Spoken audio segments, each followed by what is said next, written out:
గత 5 సంవత్సరాల నుంచి జరిగిన విధ్వంసకర పాలనకి స్వస్తి పలుకుతూ ఈ రాష్ట్రంలో ప్రజలు అపూర్వమైన తీర్పిచ్చారు.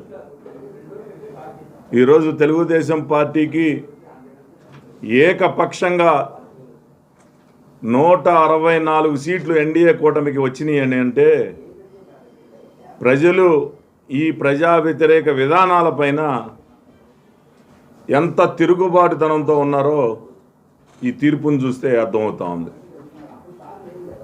అదే సమయంలో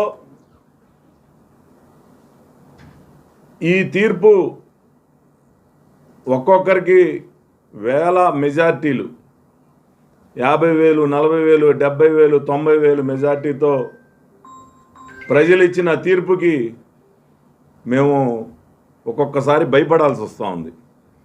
వీళ్ళ అభిమానాన్ని ఈ 5 సంవత్సరాలు ఏ విధంగా కాపాడుకోవాలి,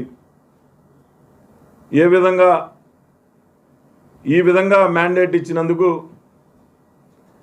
ప్రజలకు అభివృద్ధి విషయంలో అవ్వచ్చు, సంక్షేమం అవ్వచ్చు, లేకపోతే శాంతి భద్రతల విషయంలో అవ్వచ్చు, అన్ని విషయాల్లో కూడా రాష్ట్రాన్ని సమగ్రంగా ముందుకు తీసుకెళ్ళడానికి చంద్రబాబు నాయుడు గారు, నారా లోకేష్ గారు, పవన్ కళ్యాణ్ గారు, ఎన్డీఏ అందరూ కలిసి ఆలోచన చేసి ఎటువంటి తొందరపాటు నిర్ణయాలు లేకుండా రాష్ట్రాన్ని ముందుకు తీసుకెళ్ళడానికి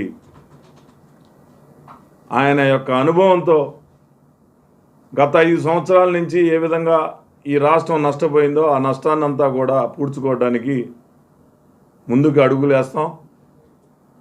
ఈ రాష్ట్రాన్ని అభివృద్ధి చేస్తాం. నష్టపోయిన యువతకి